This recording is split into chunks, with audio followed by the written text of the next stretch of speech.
The dust of Outpost Silvara drifted like crimson ghosts through the abandoned corridors. Once a thriving mining station orbiting the dead world of Korath, it now floated as little more than a rusted grave marker in space. Emergency lights flickered in sporadic patterns, casting long shadows that seemed to crawl along the walls. The air recyclers wheezed and groaned, struggling to filter out the fine red particulate that had infiltrated every system.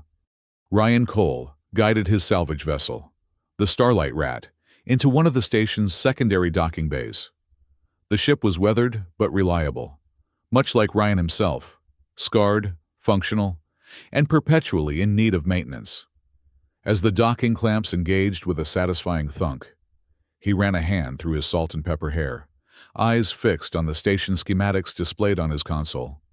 "Scan for energy signatures," he commanded, voice rough from disuse. The ship's AI complied, displaying faint power readings from the station's core. "Well, not completely dead then. Interesting." Ryan checked his environment suit's seals one last time before stepping into the airlock. He'd done this routine 1,000 times. Dock at an abandoned station, strip whatever valuable tech remained, and move on to the next job. The Union Colonial Authority paid well for salvage from these forgotten outposts. No questions asked. It was a lonely existence, but it suited him. As the airlock cycled and the door hissed open, memories threatened to surface, unwelcome ghosts from a past he worked hard to keep buried. The faces of his wife and daughter floated before him, caught in the moment before the Cassini skirmish had taken them. 5 years had passed, but the wound remained raw, a constant companion that kept him moving from job to job, station to station, never settling, never connecting. "Not now," he muttered, forcing the memories back as he stepped onto the station. His boots clanged against the metal flooring, the sound echoing through empty corridors. The station felt wrong, too quiet, too still. Outpost Silvara had been hastily abandoned during the corporate wars. But even abandoned stations usually had automated systems still running, maintenance bots going through their endless routines. Ryan moved methodically through the corridors, marking potential salvage on his wrist computer. A functioning atmospheric regulator here, intact data cores there. He'd need to make multiple trips, but the haul would be worth it. The station creaked and groaned around him, metal contracting in the cold of space, giving the eerie impression that the outpost itself was alive, watching him. 3 hours into his salvage operation, Ryan had filled his first cargo sled with components and was preparing to return to the Starlight Rat when his comm unit crackled to life. "Please," a child's voice whispered through static. "Marry my mom. She's all I have left." Ryan froze, finger hovering over his comm unit. The voice had been clear, a child's voice, young and desperate. "Hello," he called, scanning the corridor. "Is someone there?" Silence answered him, broken only by the persistent hum of his suit's life support systems. He checked his scanner again, still only the faint power signatures from the core. Nothing that would indicate another person. Yet the voice had been real, not some hallucination born of isolation. "This is Ryan Cole of the salvage vessel Starlight Rat," he broadcast on an open channel. "If someone's on this station, respond." Nothing. He was about to chalk it up to crossed signals, perhaps picking up some distant transmission, when the voice came again, clearer this time. "Please help us. We're hiding. The bad people might come back." Ryan's heart hammered against his ribs. The cynical part of him, the part that had kept him alive through years of salvage operations in disputed territories, warned that this could be a trap. Pirates sometimes used distress signals to lure in unsuspecting salvagers. But the voice belonged to a child, and something in that plea had cracked through his carefully maintained detachment. "Where are you?" he asked, already moving, following the strongest signal on his scanner. "Level 3, Section F," the voice whispered, behind the green panel.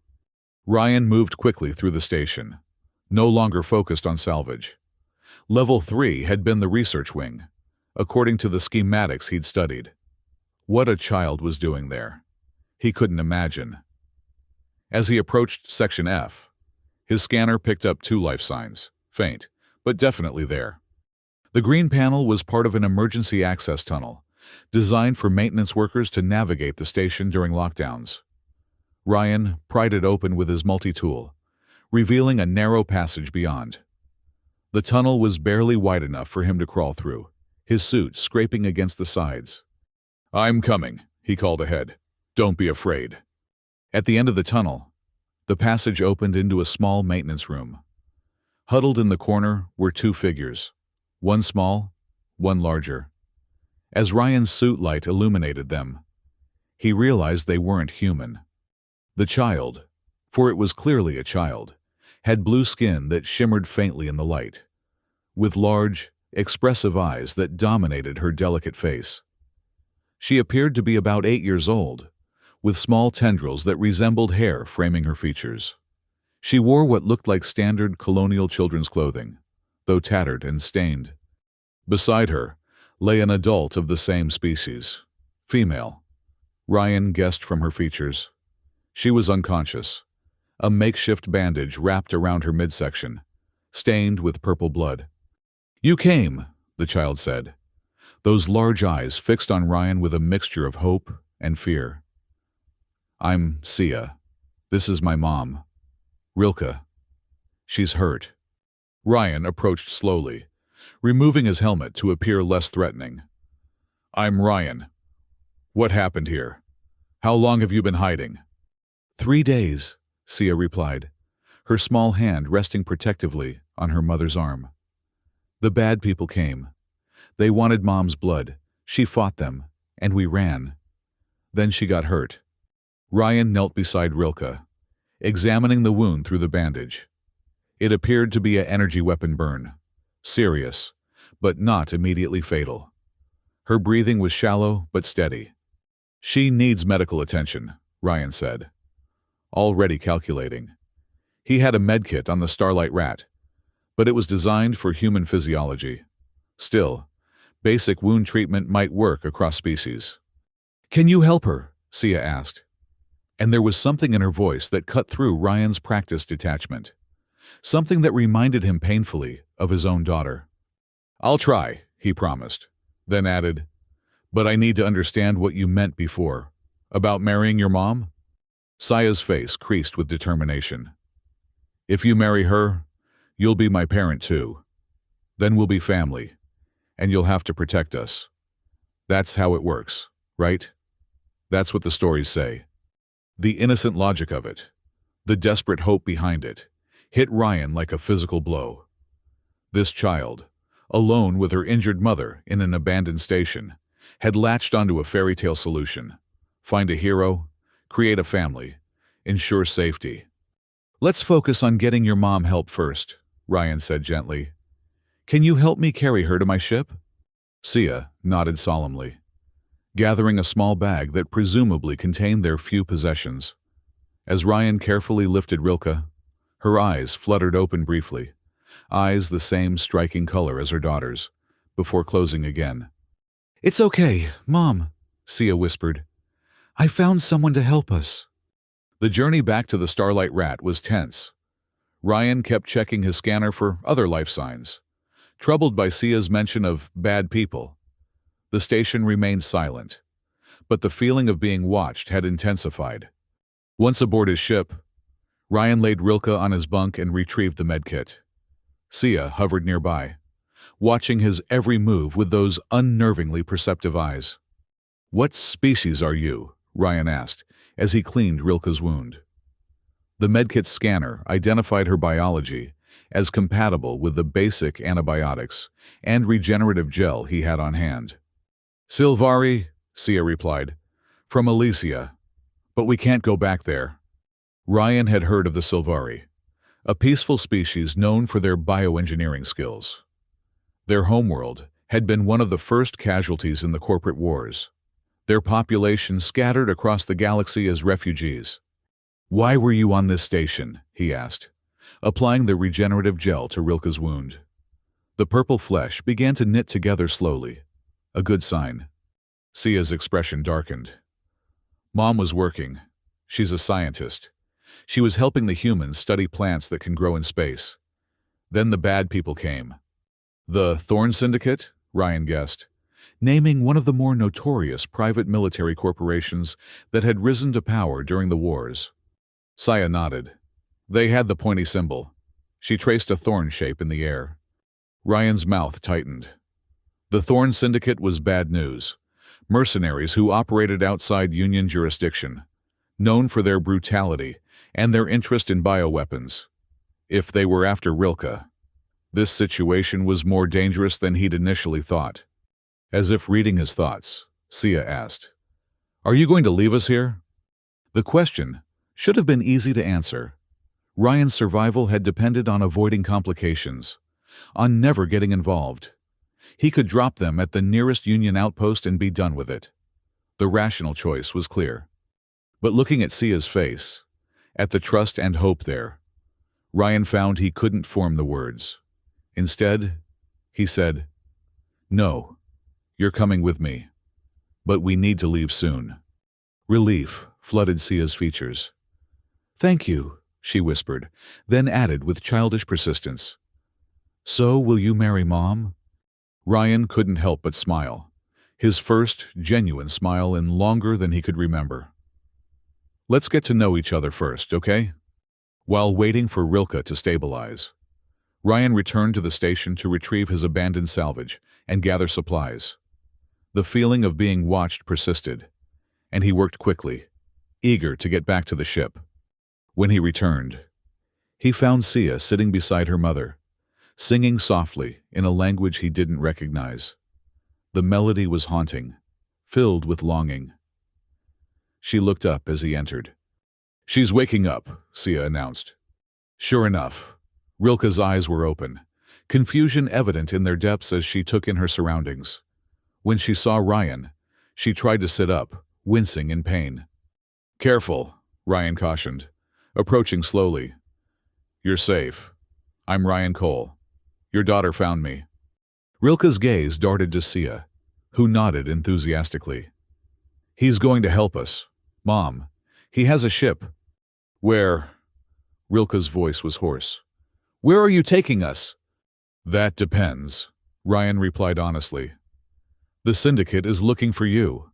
The nearest Union outpost might not be safe." Fear flashed across Rilke's face. "No Union facilities," she insisted. "They'll just hand us over."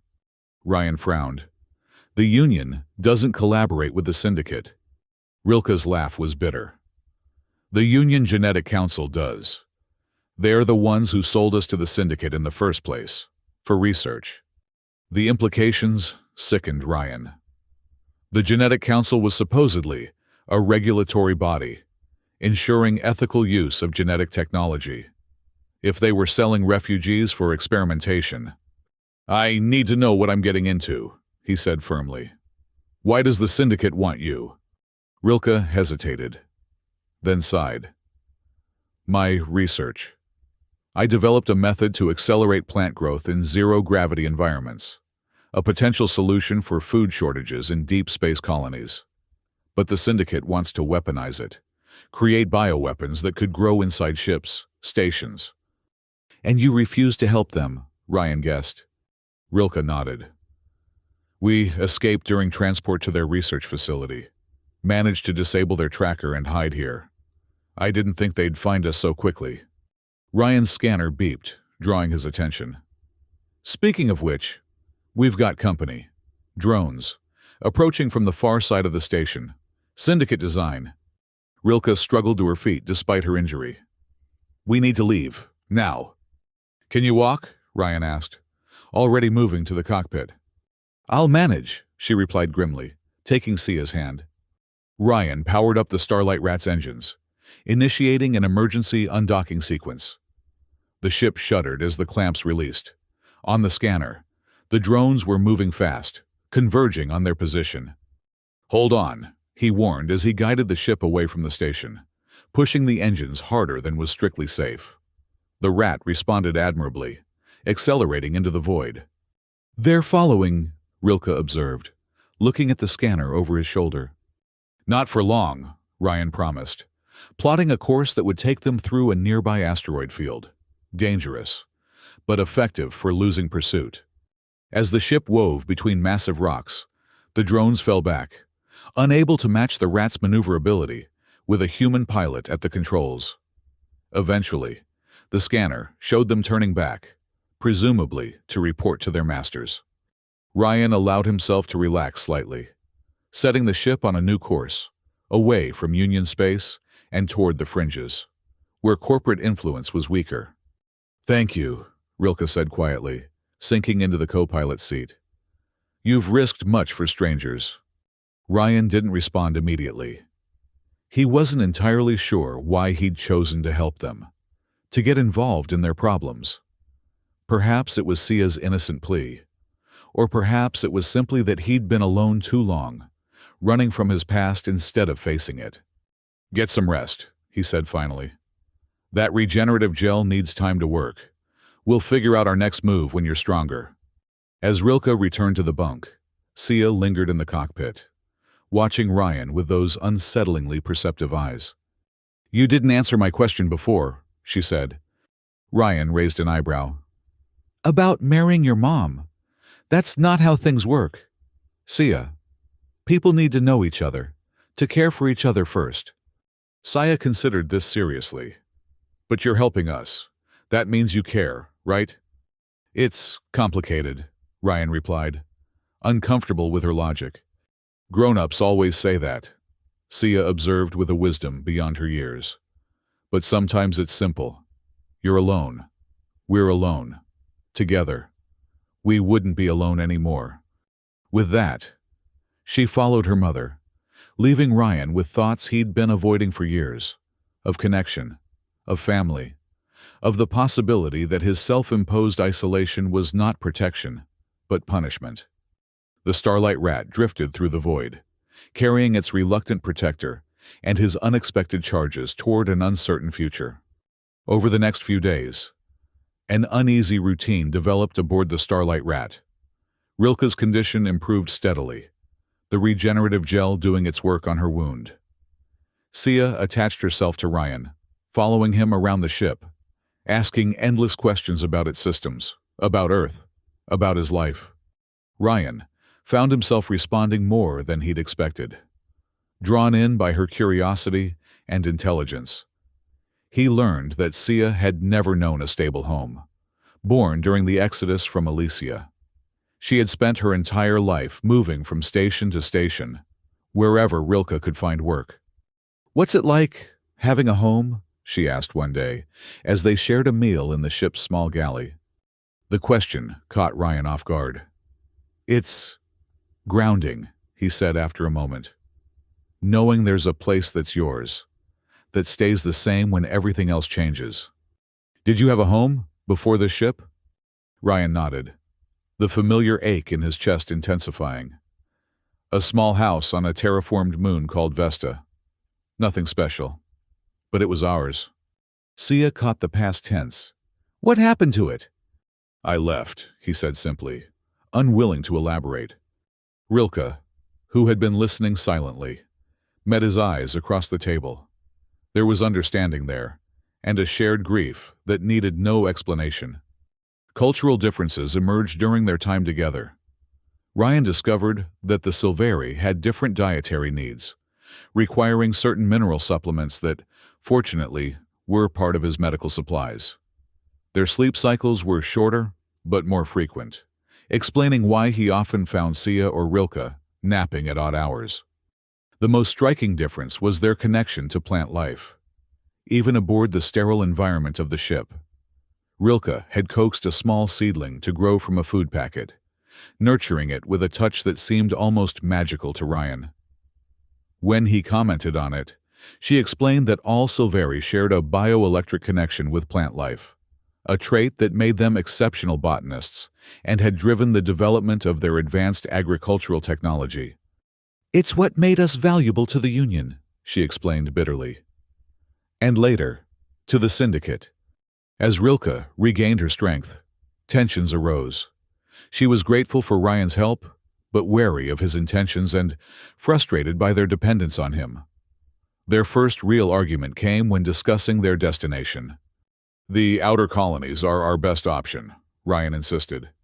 "The Syndicate has less influence there. And fewer resources," Rilke countered. "We'd be stranded without access to the specialized equipment I need to continue my research." "Your research is what got you into this mess," Ryan pointed out. Rilke's eyes flashed. "My research could feed millions on resource-poor worlds. I won't abandon it because some corporate thugs want to weaponize it." "Mom," Sia interrupted, her voice small, "I don't want to run anymore. I just want us to be safe." The adults fell silent, chastened by the child's plea. Ryan saw the guilt and pain in Rilke's expression, the burden of a parent unable to provide security for their child. It mirrored his own failures too closely for comfort. Later, alone in the cockpit, Ryan was surprised when Rilke joined him, settling into the co-pilot seat. "I owe you an apology," she said quietly. "And an explanation. When the Syndicate attacked, they weren't just after my research. They were after Sia." Ryan frowned. "Why?" "Sylvari children born after the Exodus have developed adaptations. Sia's bioelectric abilities are stronger than mine, more versatile. The Syndicate discovered this during their initial tests on refugees. They believed these children could be trained as biological weapons, living keys to bypass security systems, manipulate electronic locks. And Sia doesn't know this?" Rilke shook her head. "I've tried to protect her from the truth. She knows she's special, but not why people are hunting us." Ryan absorbed this information, understanding now the desperation behind Rilke's actions. "There has to be somewhere safe," he said. "Somewhere beyond their reach." "I thought Outpost Sylvara would be," Rilke replied wearily. "It was abandoned, off the grid. But they found us anyway." A new plan began to form in Ryan's mind. "What if we don't run? What if we fight back?" Rilke looked at him skeptically. "How? We're 3 against an entire syndicate." "Information is power," Ryan said. "If we could get proof of what they're doing, the illegal experimentation, the Genetic Council's involvement, and broadcast it across Union channels." "That would be suicide," Rilke argued. "We'd need to infiltrate a syndicate facility." "Maybe not," Ryan replied, pulling up his nav system. "There's a relay station near the Corvus sector. It's minimally staffed but connected to the Union's primary communication network. If we could upload evidence there." Rilke was quiet for a long moment, considering. "What evidence? All my research data was lost when we escaped." "You still have Sia," Ryan pointed out gently. "Living proof of what they're trying to exploit. And—" he hesitated. "I have contacts from my military days. People who might help, who have access to classified Union records." "Why would you risk this for us?" Rilke asked, studying his face. "You could have dropped us at any port, washed your hands of our problems." Ryan didn't have a simple answer. How could he explain that helping them had awakened something he thought long dead? That Sia's innocent request to marry her mom had cracked open the protective shell he'd built around himself? "Maybe I'm tired of running too," he said finally. Their moment of connection was interrupted by an alarm from the ship's scanner. Ryan checked the readout, his expression darkening. "Unidentified vessel approaching, running silent," he reported. "Could be coincidence, but—" "Or it could be them," Rilke finished, already moving. "I'll get Sia." Ryan powered down all non-essential systems, hoping to minimize their signature. The Starlight Rat wasn't built for stealth, but in the vastness of space, they might avoid detection if they were lucky. The unidentified vessel passed within scanning range, and Ryan got a clear reading on its configuration. His heart sank. "Union Genetic Council shuttle," he confirmed, when Rilke returned with a sleepy Sia. "They've found us." Rilke's face paled. "How?" "I deactivated the tracker they planted." Ryan's mind raced, putting the pieces together. The station. When I docked there, my ship ID would have been logged. If they were monitoring abandoned outposts, they could track your movements from there, Rilke concluded. I've put you in danger too. Ryan made a quick decision. We need to split up. I'll take the escape pod, create a diversion. You and Sia stay with the ship. There's an automated course set for Lyra Station. My contact there will help you. No, Sia cried, clinging to Ryan's arm. We stay together. Sia's right, Rilke said firmly. We're not separating. There has to be another way. Ryan ran a hand through his hair in frustration. They're closing fast. We don't have time to debate this. A new alert sounded. An incoming transmission. After a moment's hesitation, Ryan accepted it. A stern face appeared on the view screen. Human, wearing the distinctive silver uniform of the Union Genetic Council. Salvage vessel Starlight Rat. This is Captain Devereaux of the UGC Hermes. You are harboring fugitive assets belonging to the Council. Power down your engines and prepare to be boarded. Ryan cut the transmission. Assets, he spat. They're not even pretending you're people. What do we do? Rilke asked, one arm around Sia protectively. Ryan checked their position. They were near a small planetary system, uninhabited, but with a dense asteroid field that could provide cover. Beyond that was the abandoned research outpost where he'd hoped to reboot the station's systems.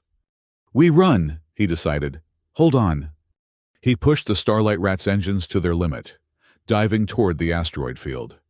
The UGC vessel followed, firing warning shots that exploded too close for comfort. They're not trying to disable us, Rilke observed tensely. They want to capture us intact. Small favors, Ryan muttered, weaving between asteroids. His years of experience as a salvage pilot served him well now, allowing him to navigate paths the larger vessel couldn't follow. For several tense minutes, they played a deadly game of hide-and-seek among the floating rocks. Eventually, Ryan spotted what he was looking for, a massive asteroid with a deep crevice. This is going to be tight, he warned, angling the ship toward the narrow opening. Brace yourselves. The Starlight Rat shuddered as its hull scraped against rock, warning lights flashing on the console. But they made it through, emerging into a hollow space within the asteroid, a natural hangar. Will they follow us? Sia asked, her voice small. Their ship is too big, Ryan assured her. But they'll find another way. We need to repair our ship and get moving. The damage wasn't severe, a coolant leak and some dented plating. But it would take time to fix, time they didn't have. I have an idea, Rilke said suddenly. The outpost you mentioned, how far is it? Ryan checked the nav system. About 6 hours at full speed, once we're repaired. And it has power? Minimal, but yes, why? Rilke's eyes gleamed with determination.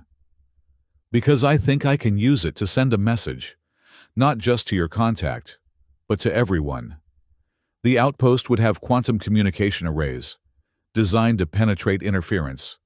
If I can reactivate them, they could broadcast across all Union channels simultaneously, Ryan finished, understanding her plan.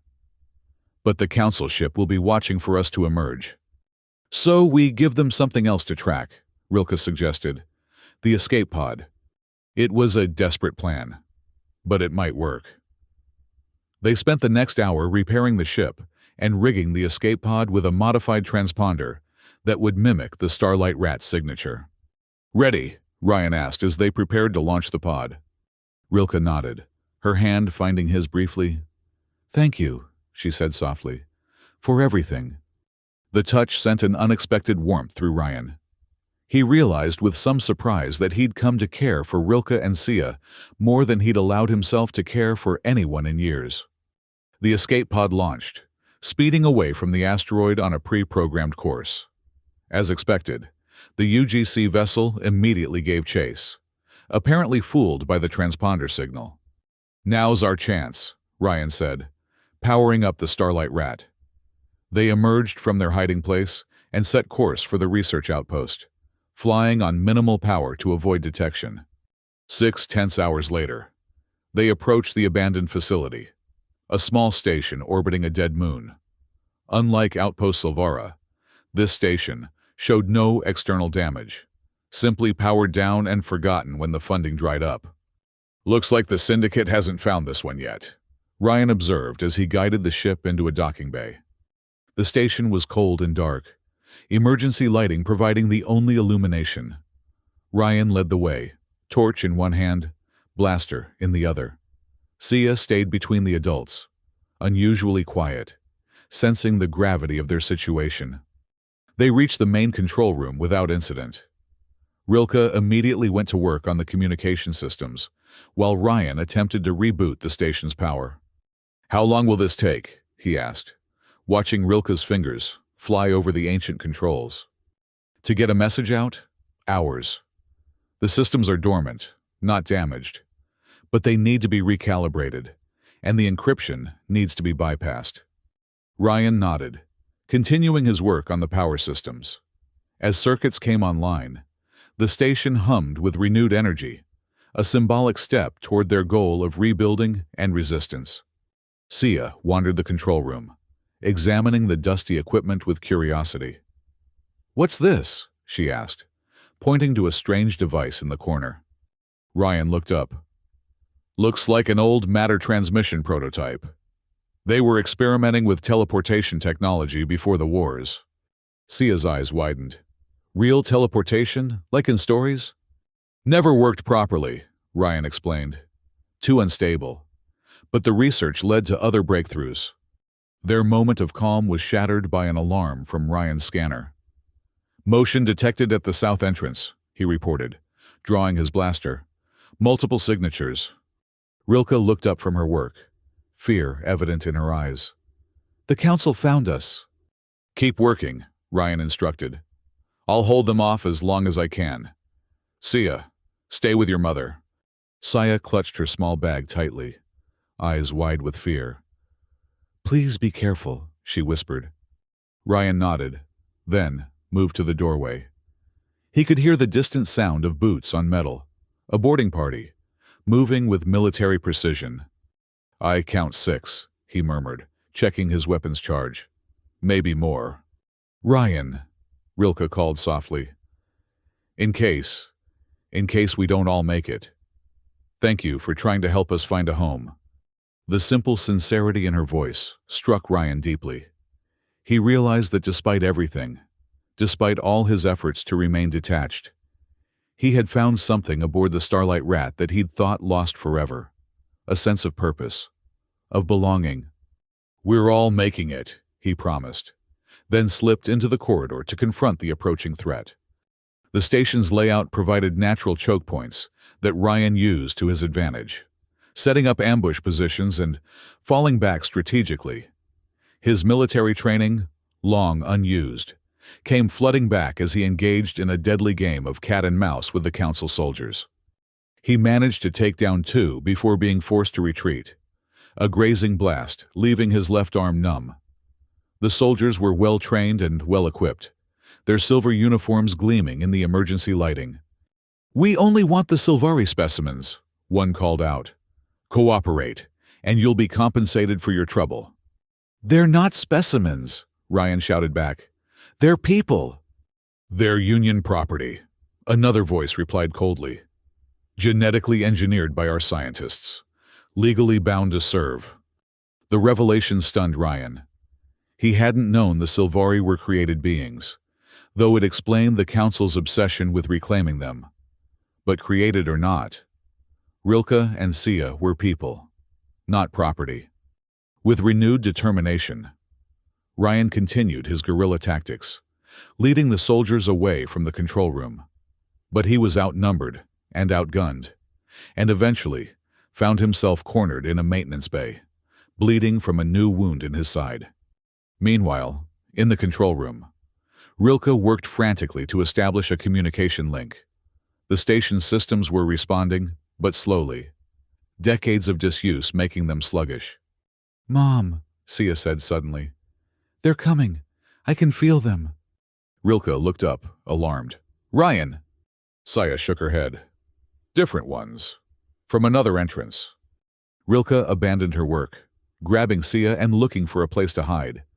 But it was too late. The door slid open, revealing two more silver-uniformed figures. Asset 27B and offspring located. One reported into a comm unit. Proceeding with retrieval. Run, Sia! Rilke shouted, placing herself between her daughter and the soldiers. But Sia stood her ground. Small fists clenched. As the soldiers approached, something unexpected happened. The lights in the control room flickered wildly, and the abandoned teleportation device in the corner sparked to life, its components glowing with unnatural energy. The soldiers hesitated, confused by the sudden power surge. Rilke realized what was happening. Sia's bioelectric abilities, triggered by fear and adrenaline, were interacting with the station's systems.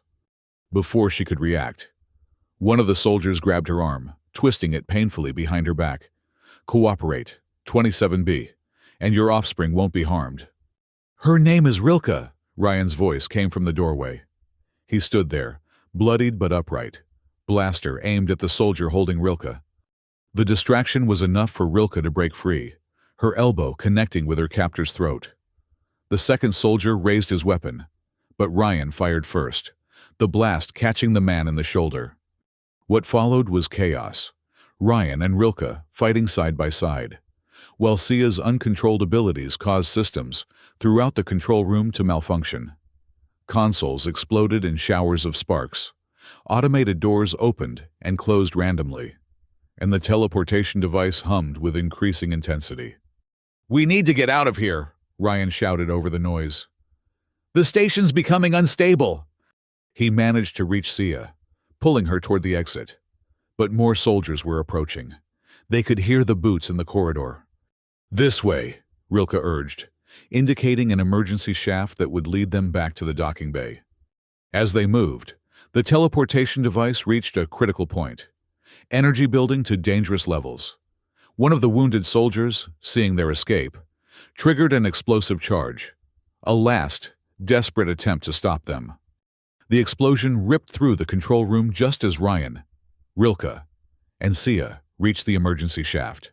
The blast wave propelled them forward, the station breaking apart around them. Ryan shielded Sia with his body as debris rained down. When the dust settled, they found themselves cut off from the docking bay. The corridor ahead collapsed. Behind them, fires raged through the control room, consuming the soldiers who had sought to capture them. "Now what?" Rilke asked, helping Ryan to his feet. His wounds were worse than he'd let on. His breathing labored. "Secondary docking bay," he managed. "Other side of the station, if we hurry." They moved as quickly as Ryan's injuries allowed, navigating through increasingly unstable corridors. The station was dying around them, the explosion having triggered a cascade of system failures. They reached the secondary bay, just as the artificial gravity began to fail. The Starlight Rat waited, seemingly untouched by the chaos. As they approached, a new alarm sounded on Ryan's scanner. "Union ship approaching," he reported grimly. The Hermes must have realized the escape pod was a decoy. They boarded the Starlight Rat, Rilke helping Ryan to the cockpit, while Sia secured herself in the passenger seat. The docking clamps were already disengaging, the station's automated systems responding to the emergency. "Can you fly?" Rilke asked, eyeing Ryan's wounds with concern. "Watch me," he replied, gripping the controls. The Starlight Rat broke free of the dying station just as the UGC Hermes came into view, a sleek, predatory vessel bristling with weapons. On the comms, Captain Devereaux's voice crackled through. "This is your final warning. Surrender the Sylvari assets or be destroyed." Ryan cut the communication and pushed the Rat's engines to maximum. "Hold on," he warned. "This is going to get rough." What followed was a desperate chase through open space, the Hermes firing warning shots that came increasingly close to hitting them. Ryan's piloting skills were pushed to their limit as he executed evasive maneuvers, each movement sending fresh pain through his injured body. "We can't outrun them," Rilke observed tensely. "We don't need to," Ryan replied, setting a new course. Just need to reach the jump point. The Starlight Rat had one advantage: its salvage-class jump drive, designed to function in unstable conditions where military vessels wouldn't risk a jump. If they could reach the nearest jump point, they might escape. There, Ryan pointed to a spot on the nav display. 5 more minutes. The Hermes was closing fast, apparently realizing their plan. A warning shot struck the Rat's rear stabilizer, sending the ship into a dangerous spin. Losing control, Ryan grunted, fighting with the steering. The jump calculations won't work if we're spinning. Rilke moved to the engineering console. I can reroute power to the secondary stabilizers, she offered. Just hold us together for 30 more seconds. As she worked, Sia unfastened her safety harness and moved to Ryan's side. Without a word, she placed her small blue hand on the ship's control panel. The effect was immediate. The spinning slowed, the controls responding more smoothly to Ryan's touch. What are you doing? He asked, amazed. Helping, Sia replied simply. Her face scrunched in concentration. The control panel glowed faintly beneath her touch, her bioelectric abilities somehow interfacing with the ship's systems. Jump drive charged, Rilke reported. Ready when you are. The Hermes fired again, this time a direct hit that shook the Rat violently. Warning lights flashed across the console. Now or never, Ryan decided, activating the jump sequence. Space distorted around them, stretching like taffy before snapping back. The Starlight Rat shuddered as it entered the jump corridor, alarms blaring throughout the ship. We're losing containment, Rilke warned, frantically working at her console. The damage to the stabilizer. It's affecting the jump field. Ryan tried to abort the jump, but it was too late. They were committed, hurtling through subspace with a deteriorating jump field. If it collapsed completely while they were in transit. Brace for emergency exit, he shouted, as the ship began to break apart around them. The Starlight Rat tore free of the jump corridor prematurely, emerging in unknown space above a blue-green world. With half its systems offline and its hull integrity compromised, the ship began an uncontrolled descent toward the planet's surface. Can you land this thing? Rilke asked, fighting to keep her balance as the ship bucked and shuddered. That's a generous term for what's about to happen, Ryan replied grimly. We're going to crash. Get to the emergency crash positions. Rilke gathered Sia in her arms and secured them both in the reinforced survival compartment. Ryan stayed at the controls, fighting to give them some semblance of a controlled descent. The ship's remaining systems screamed in protest as they entered the atmosphere, friction heating the hull to dangerous levels. Through the viewport, a vast jungle canopy rushed up to meet them. Ryan pulled back on the controls with all his strength, managing to level their approach slightly before impact. The Starlight Rat plowed through massive trees, shedding pieces of its hull before finally coming to rest in a clearing. Steam hissed from ruptured cooling systems, and the smell of burning circuitry filled the air. For a long moment, silence reigned. Then Rilke's voice. Sia, are you hurt? I'm okay, Mom, came the shaky reply. Ryan, Rilke called, freeing herself from the crash webbing. A groan from the cockpit answered her. She found Ryan still strapped to the pilot's seat, a nasty gash across his forehead, adding to his collection of injuries. Still alive, he managed as she helped him free.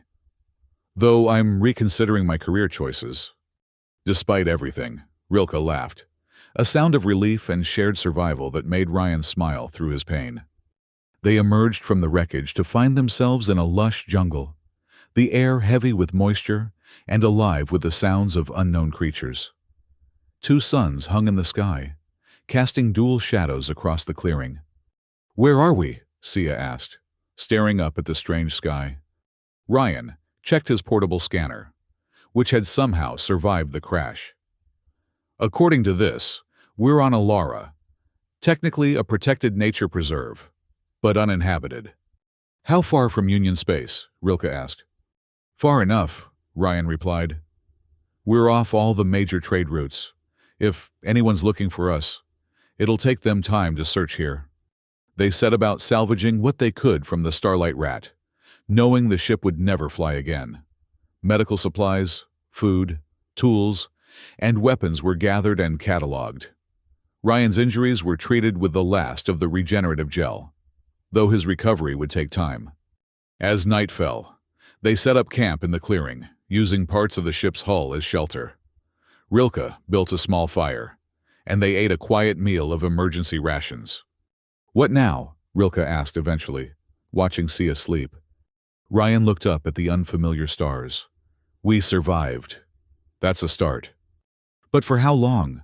The rat's emergency beacon will eventually be picked up.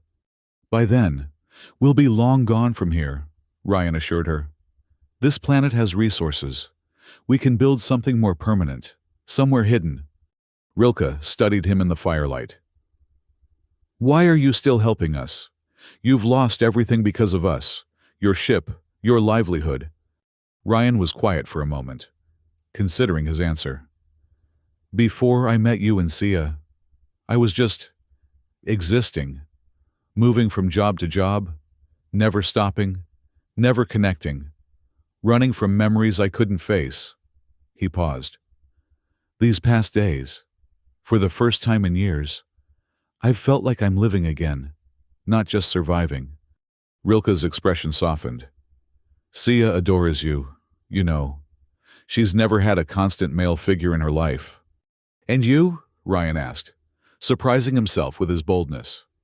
Rilke smiled, a rare, genuine smile that transformed her face. "I'm beginning to see why my daughter is so insistent about keeping you around." The moment was broken by a new alert from Ryan's scanner. He checked it, his expression darkening. "We've got company," he reported. "A ship just entered orbit." Rilke's face paled. "The Hermes?" "Different configuration," Ryan said, studying the readings. "Smaller, probably a syndicate boarding vessel. They must have tracked our emergency exit from the jump corridor." "How much time do we have?" "Not long. They'll have to search the jungle, but once they find the crash site..." They moved quickly, gathering essential supplies and obliterating any obvious signs of their presence. With Sia still sleeping, wrapped in a thermal blanket, they retreated into the dense jungle, putting distance between themselves and the wreckage. Dawn found them hidden in a natural cave formation, watching as a small craft descended through the atmosphere. Even from a distance, they could see the distinctive thorn emblem on its hull. "Syndicate," Ryan confirmed grimly. "They're persistent. I'll give them that." Through his field scope, he watched as armed figures emerged from the craft, beginning a methodical search pattern around the crash site. Their movements were disciplined, professional. These weren't just mercenaries but trained hunters. "They'll find us eventually," Rilke said, her voice tight with fear. "This planet isn't that big." Ryan checked their supplies, making quick calculations.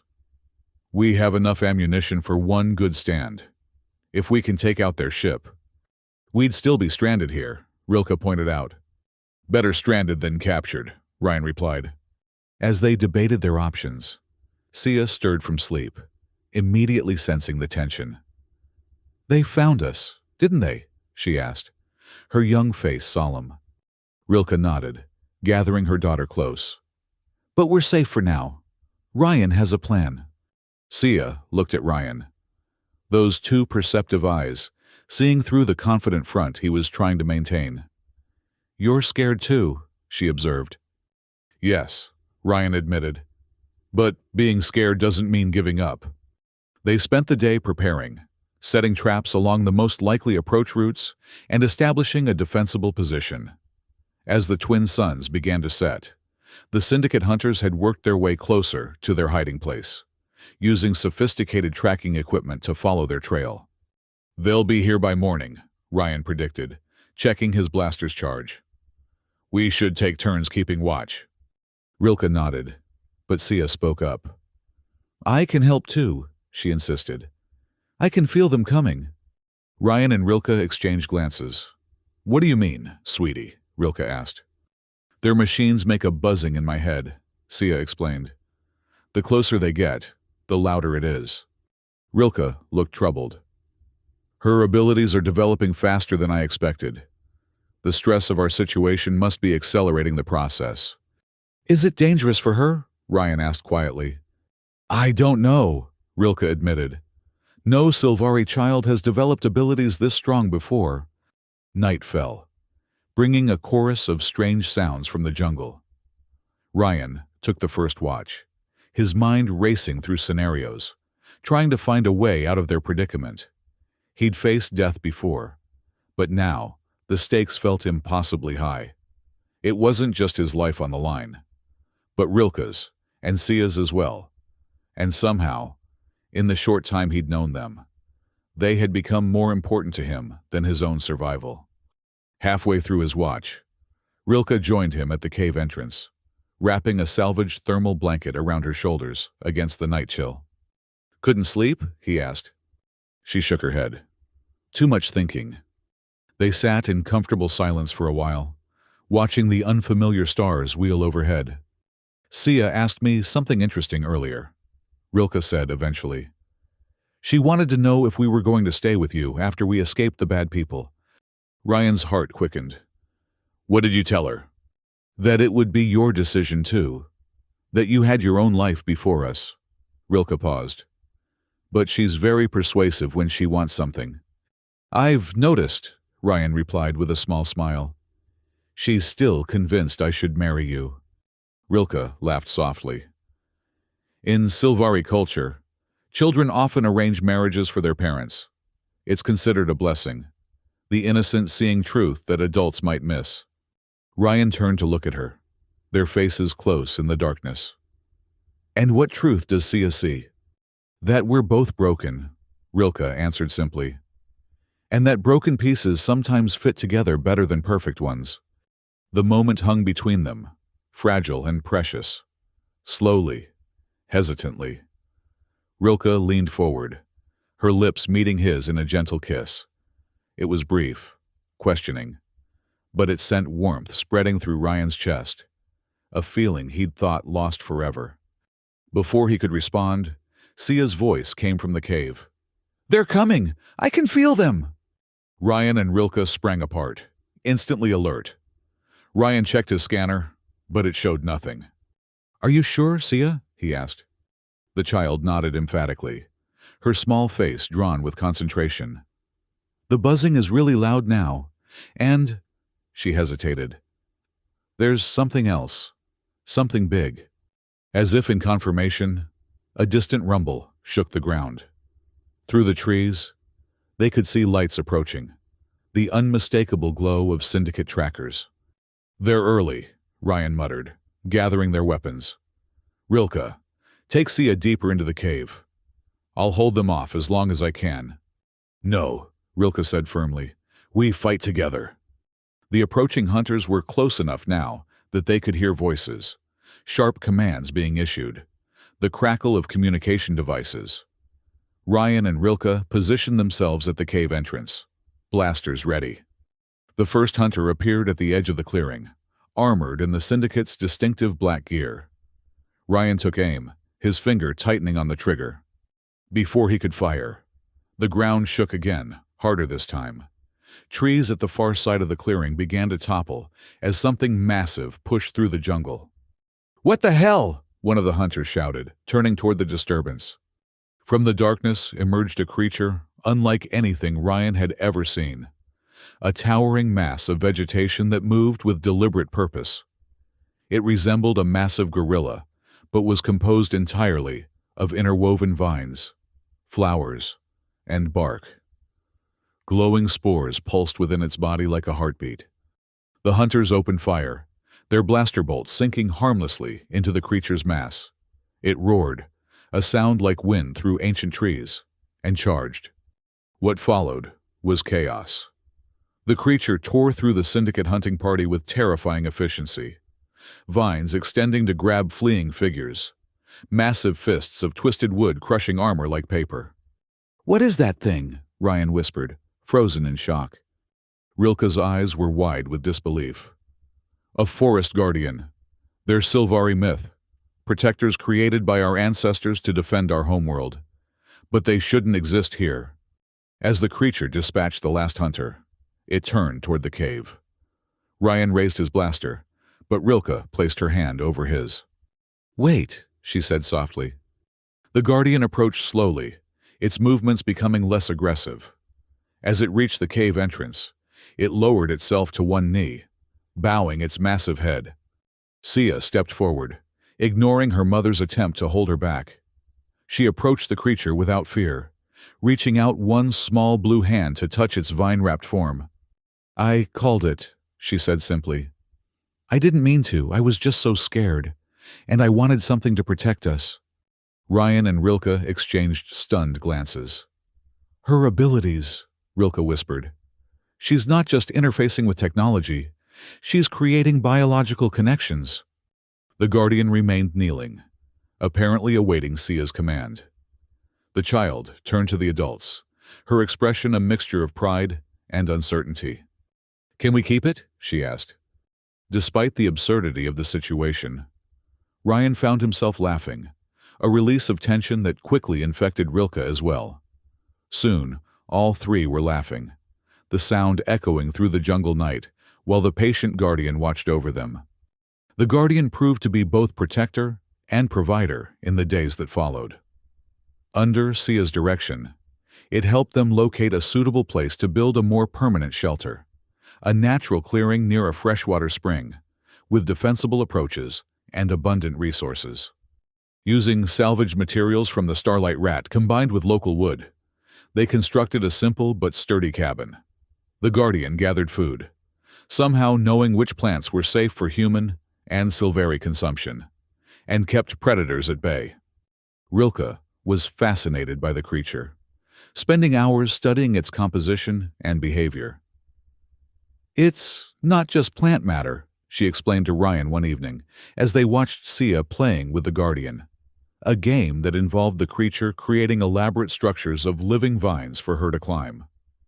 "There's a neural network running through it, similar to Silvari brain structure but more distributed."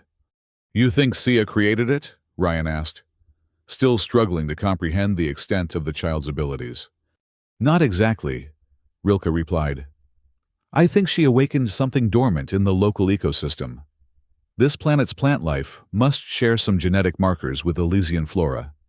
Sia's bioelectric impulses provided the catalyst for organization." Ryan shook his head in amazement. "No wonder the Syndicate wants her." "And the Union," Rilke added grimly.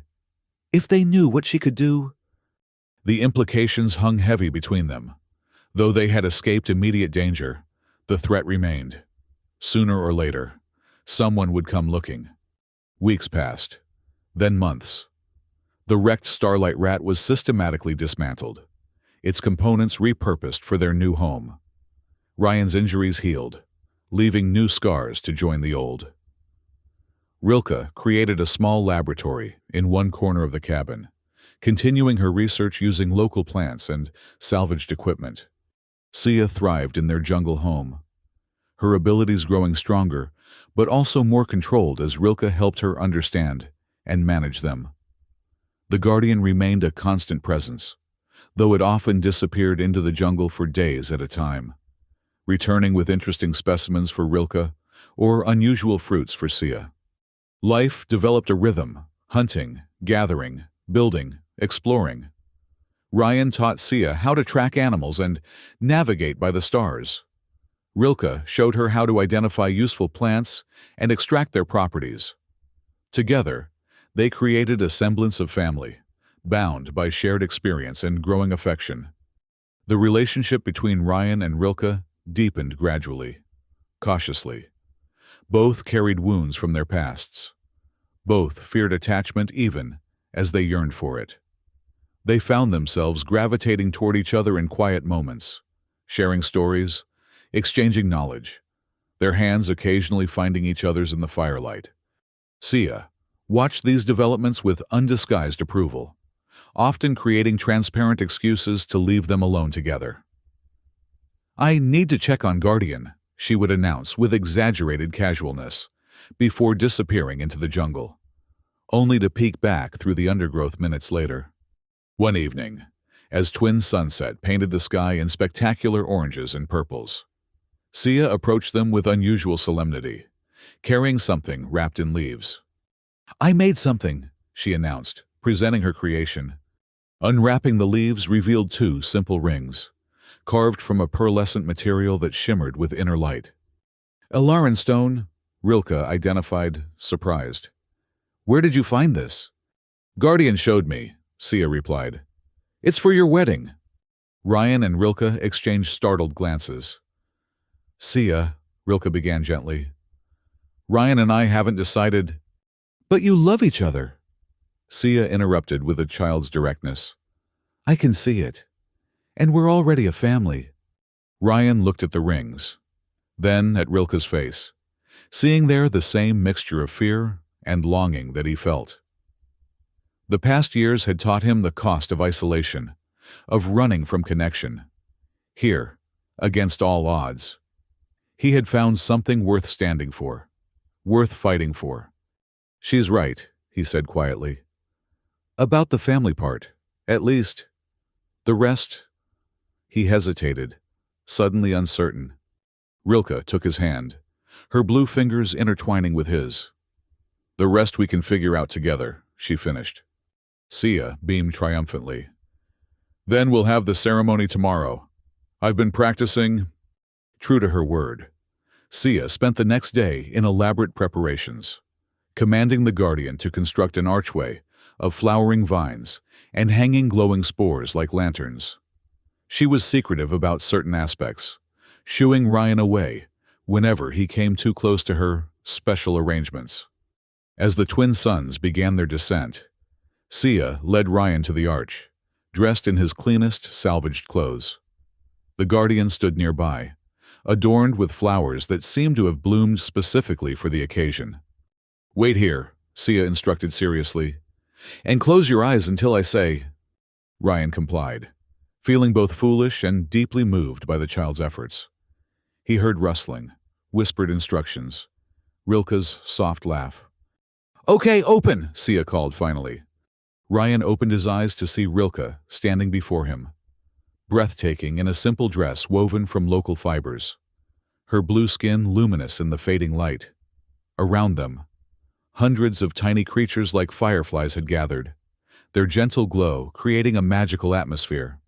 Sia stood between them, practically vibrating with excitement as she began a ceremony of her own invention, part remembered Sylvari tradition, part stories she'd heard, part pure imagination. She spoke of stars finding each other in dark skies, of broken pieces becoming whole, of chosen family being the strongest kind. As she placed the rings in their hands, she fixed them with a solemn look. "Now you promise to always protect each other, and me too." "I promise," Ryan said, surprised by the thickness in his voice as he slid the ring onto Rilke's finger. "I promise," Rilke echoed, her eyes shining as she did the same for him. "Then you're married," Sia declared triumphantly. "Guardian says so too." The Guardian rumbled what might have been approval, scattering glowing spores that danced around them like celebratory confetti. There was no priest, no legal document, no witnesses beyond a child and a creature of living plants. But as Ryan looked into Rilke's eyes, he knew no formal ceremony could have meant more. This was a commitment born of choice and love, not convention or obligation. As if reading his thoughts, Rilke smiled and pulled him close. "Family," she whispered against his lips before kissing him. Sia watched with satisfaction, then threw her arms around both of them. "Now we'll always be together," she declared. Later, as they sat around the fire, Sia finally asleep after the excitement of the day, Ryan and Rilke spoke quietly of the future. "We can't stay hidden forever," Rilke acknowledged. "Sooner or later, someone will find us. Then we'll be ready," Ryan replied, his hand finding hers. "I was thinking about that signal you never got to send from the research station. We could still do it. Build a transmitter powerful enough to reach Union frequencies. Tell the truth about what the Genetic Council is doing. Rilke considered this. It would be dangerous, but if enough people knew, it might give others like you a chance at freedom, Ryan finished. And it would mean we stop running, start fighting back. A worthy wedding gift, Rilke said with a smile. A future where Sia doesn't have to hide what she is. As they spoke, neither noticed the brief metallic glint in the jungle behind them. A small drone, observing silently before disappearing into the night. Their peace had been earned, but vigilance would remain their companion. The fight wasn't over. In many ways, it was just beginning. But for now, in their small cabin, on the edge of an alien jungle, under twin moons and countless stars, they had found what they sought most, not just survival, but life. Not just company, but family. Not just a hiding place, but a home. Sia shifted in her sleep, smiling at dreams only she could see. The Guardian rumbled contentedly from its post at the clearing's edge, and Ryan and Rilke sat together, fingers intertwined, watching the firelight dance. Two broken pieces that had somehow found each other in the vastness of space, creating something stronger than either had been alone.